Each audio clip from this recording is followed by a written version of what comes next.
victory. I mean, I'm pretty confident in my ability and our team's ability, so there will be an upset. Ooh, the guarantee.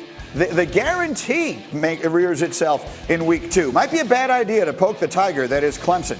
As of last season, they were able to win 13 of their games by 20 or more points, the most in a single season since the AP poll was created in 1936. Their closest game last year was against the Aggies. That was 26-24. Now, people have been pointing to this one for me for a while. Feinbaum, as I've been looking at you all through the summer and saying the lack of parity in college football is terrible, I keep hearing, well, they're going to have to play Texas A&M, and then I look at the spread and it's 18 points. So someone tell me that this is going to be a great game. Paul, is it a great game? I think it'll be good. I don't think it's going to be great. And by the way, that's not a prediction like Joe Namath guaranteeing a Super Bowl. That was a kid being a kid.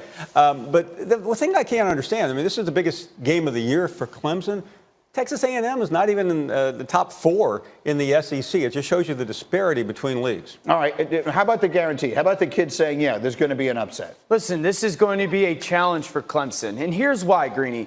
Jimbo Fisher, as a coach, is one of the great game planners in college football. And then a play caller. Clemson's got all 4 of those defensive linemen. They're playing on Sunday this week, right? So a brand new defensive line. As a coach, he's had all offseason to figure out, how am I going to attack that new defensive line, that young defensive line? I don't know if they're going to come out and run the ball a ton with 3 or 4 tight ends, if they'll play with tempo to try and tire them out, if they'll spread the field. I just know that Jimbo Fisher's not just going to sit back. And let's be honest, college quarterback-wise, I'm not talking about NFL prospects. College quarterback-wise, Trevor Lawrence and Kellen Mond aren't all that different. Kellen Mond's a very good player. I'm going to go back to the guarantee quickly because, D-Wood, I'm going back to your years with the Jets.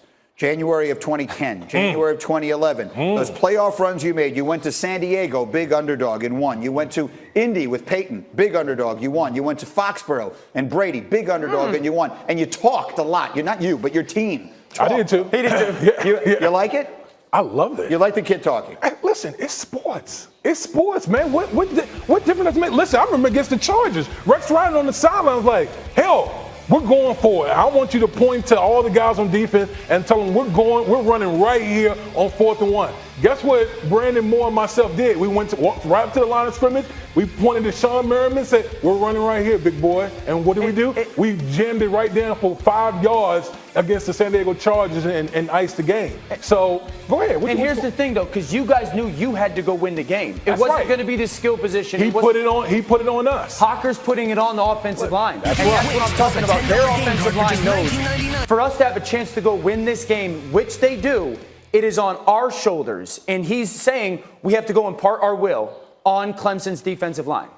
And Greeny, he just didn't volunteer this, send out a tweet. He was asked a question. Right. What is he supposed to say? We have no chance. We're going to Clemson. We're going to get our tails knocked in. No, it was just a reaction. I don't think this is bulletin board. I don't think Clemson really. Is this the hardest game Clemson will have all year? Oh, I don't think there's any doubt.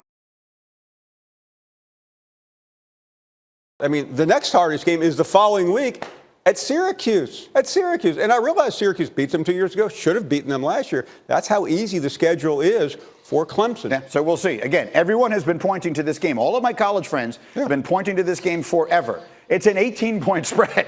So I'm not sure. I like the guarantee. We'll see if it gets them anywhere. Meanwhile, let me get up and go, which is brought to you by Miralax. He's had a million things to get to. Colts agree to a new 2-year, $30 million contract with Jacoby Brissett. Dan, you like it? Yeah, it makes me think that the Colts expect a big year out of Jacoby Brissett. Don't forget, Frank Reich, their head coach, was in this situation 2 years ago. Star quarterback Carson Wentz goes down.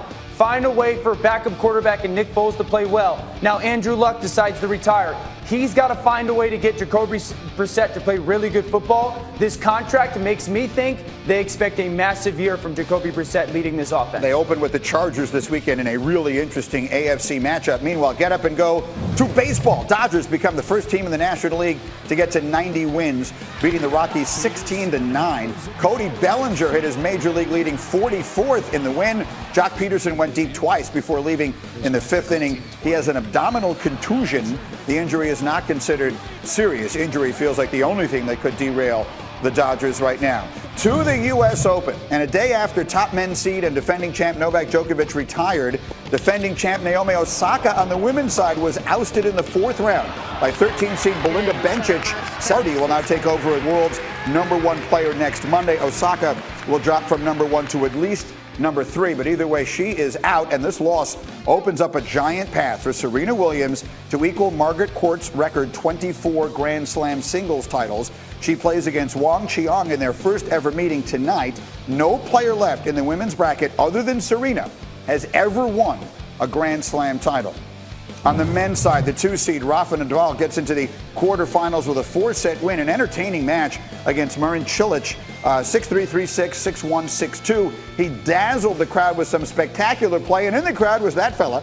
Tiger Woods was there to watch, and when the match was over, Rafa talked with Tom Rinaldi about playing in front of LT Gray. Play in front of Tiger for me is a very special thing. No, I always say that I never had big idols, but if I have to say one idol is him. You can talk a little bit about your golf game at times. Not sure how well you actually back it up. Have you guys ever gotten out and played together? Well, honestly, it's much better if Tiger don't see my swing.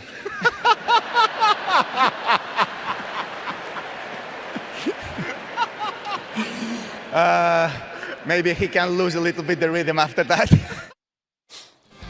Really good stuff. It was a great night for them last night. And by the way, here's the best news of all. If you are one who cares about the sport and wants to see good things happen, Rafa and Roger Federer are each the highest seeds remaining on their respective sides of the bracket, which means a collision course in the final is very much in play. Nadal has the edge over Fed in Grand Slams. They've never met in the U.S. Open. This is something tennis fans in the U.S. have been dying to see. Again, this is a sport that I've loved all of my life. And if we get a chance to see Federer and Nadal in the finals on the men's side and Serena in the final on the women's side, you can't ask for a better scenario. Would you be nervous playing in front of Tiger Woods? Nah, I'd be nervous playing in front of anybody on the first tee box. What about you? You get more excited to play in front of big stars when you're playing in big games, Super Bowls, all the celebrities are there? Of course. That's what you get paid the big bucks for. Yeah. I live for that. Feinbaum would just talk trash at him, right? Pretty much. Yeah, I mean, I would just say, Tiger, the way you played lately, I could probably beat you. Oh, come on! Coming up here on Get Off, all eyes will be on Baker Mayfield this weekend when the Browns host the Titans. But he isn't the Cleveland player who will dominate the game. We'll tell you who that will be as we continue. And it wasn't pretty, but Notre Dame got the win. Was it week 1 jitters for the Irish, or are there larger issues ahead? Answers to those and other questions as we get up with you on ESPN.